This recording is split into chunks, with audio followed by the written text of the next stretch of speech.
KFDI, good morning. Hi, is this JJ? It is. Is this Caleb Lee Hutchinson? It sure is. Yes, sir. How are you? Really great. Really looking forward to talking with you because we're going to have a lot of fun at the end with some AI.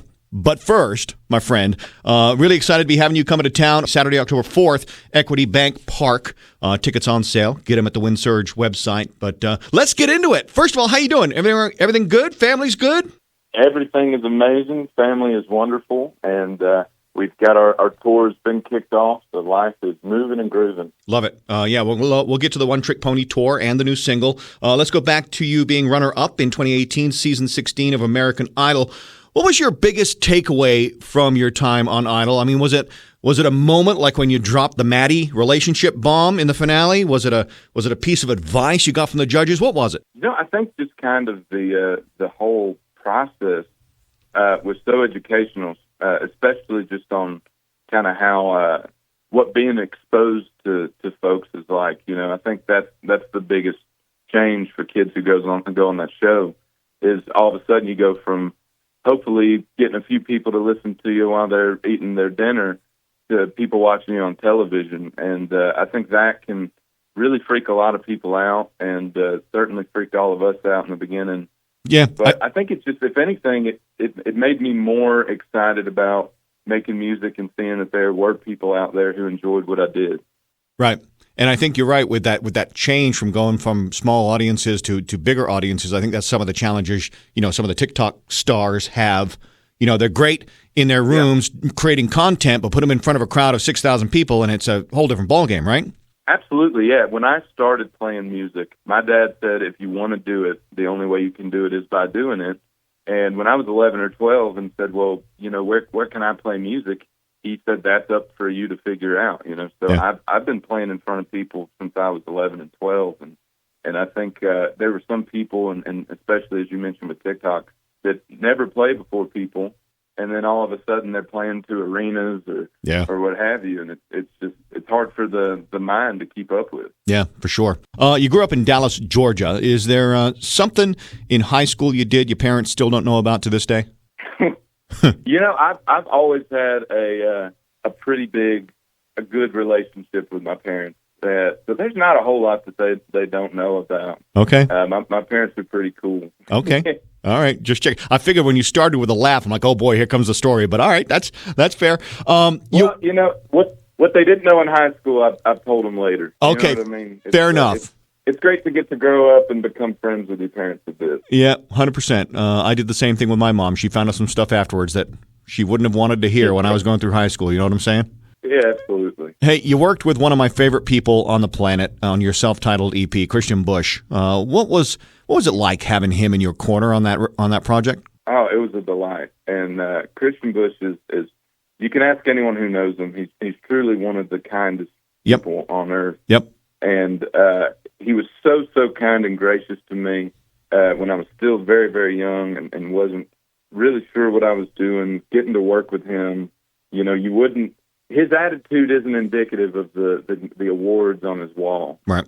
He just acts like such a normal, down-to-earth human being, and he taught me a lot about the process of recording music. Yeah, it is a big win to have him helping you out early in your career. Now, what do you think your biggest area of growth has been from your debut EP to your current single, One Trick Pony? What do you think your biggest growth has been? I think just with time and experience, I have simultaneously started taking this a lot more serious and a lot less serious. Okay. I've gotten more serious about making sure that the songs are great and that the recordings sound awesome. But I think, post-Idol, I was so worried and nervous about retaining the fans that I had made and delivering something that they expected of me.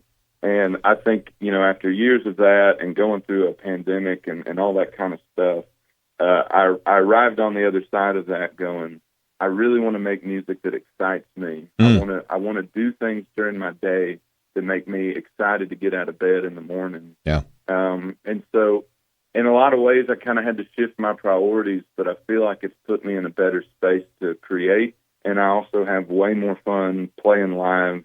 I'm not trying to put on some image. I'm just trying to make music that I love and have fun with people watching. And it seems to have been working out a lot better for me. That's what I love about your TikTok content. Your TikTok content comes across as just so real, right? It just like I feel like I know you watching it. There's no preconceived pretense here. It's just you being you.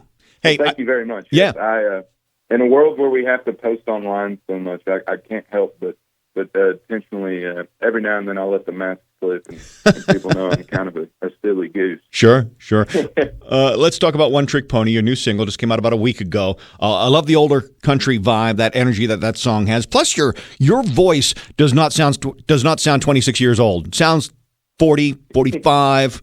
Tell me about the making of this record, where the inspiration for it came from. Well, thank you. Yeah, the song was written kind of about my idol experience, or at least that was the beginning of it. Going from a smaller town in Georgia and flying to L.A. and being a young adult by myself for the first time, I noticed that people would hear my accent on occasion and kind of look at me like I was an alien from another planet, And so for a while, when I'd go out there, I'd go to New York or any place like that, I would kind of try to hide my southernness a little bit.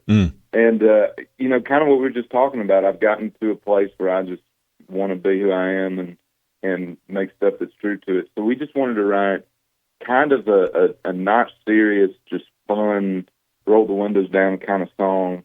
And I think we succeeded at that, produced by Mr. Greg Collins, who's just a wizard and a genius, and he's got all the accolades for it. And so yeah, I'm very, very happy with how everything turned out. I think the track's got that kind of southern rock, swamp, country fusion that I feel like is indicative of where I come from. Yeah, for sure. You were talking about your accent. My mother. So I was born in England, moved to the States when I was real young. My mother still has her British accent. She struggles a lot with predictive text, like talk to text on the iPhone and things like that. You're a big fan of that as well, from what I understand. Oh, yeah, absolutely. Yeah, anytime that I try to make a video and they have the automatic caption, it'll write it out for you, it never gets it right. Never once. So not only do people not understand you, but sometimes even ChatGPT or iPhones don't get you either. So let's get into it with ChatGPT. Instead of ChatGPT, it's going to be ChatGPTen, Caleb. 10 rapid-fire questions that ChatGPT just came up with. You ready? Beautiful. I'm ready to take on the robot. Okay, here we go. Question number 1. Which weighs more, your tour bus or your hair on a humid day? Ooh. I just chopped off some of the hair. So okay. I think it'll have to go to the van. Okay, all right. If you had to replace your guitar with a kitchen utensil on stage, what would you pick? Electric mixer. Nice. More dangerous, heartbreak or gas station sushi? Oh, heartbreak. You can live through gas station. Can you? I mean, can you, Caleb? When you just got to eat things off the floor and build up your immune system. Yeah, there you go. There you go. Who would win in a fight, you or a rooster in cowboy boots? I'm not sure if I'm as mean as a rooster, but I am big. I'll go me. Okay, because you get it about roosters. I was 3 years old, got attacked by a rooster, and I want nothing to do with roosters these days. I smile every time I eat chicken. I have no guilt. Amen. If country music didn't exist, what genre would you sing instead? Oh, country music didn't exist. Where would we be? I guess I'll go rock. Okay. I'd probably go like early 2000s, kind of post emo. Sure. Probably something in like that dad rock category. Got it. Okay. What's the most un-country thing you secretly love, Caleb? Oh, that's good. I recently have gotten into these little frozen grapes that have like little candy coating on it. Okay. I'm trying to eat less Skittles, but it did occur to me that I'm buying frozen grapes. Okay. And I hope my ancestors can't see me as I do that at Target. Although Skittles in Corona instead of a lime, solid move. Just letting you know. If your life had a warning label, what would it say? Ooh, that's a good one.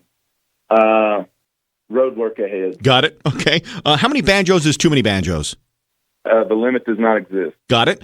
If you could only sing one word for the rest of your career, which word would you pick? Girl.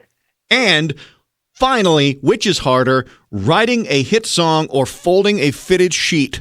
I don't really know how to do either. I'll go fitted sheet just because I think I could write a hit song. I'll bet you can. Yeah, a fitted sheet. No one can really fold a fitted sheet. It just goes up in a ball and you throw it in the closet. Caleb Lee Hutchinson, Saturday, October 4th, Equity Bank Park here in Wichita. Go to Windsurger's website for tickets and more information. You're in the middle of your One Trick Pony tour, and we're going to be lucky to have you in town singing your songs, and I hope you enjoy your visit. It was great talking with you. Hey, great talking with you as well. Very, very excited to be coming to town.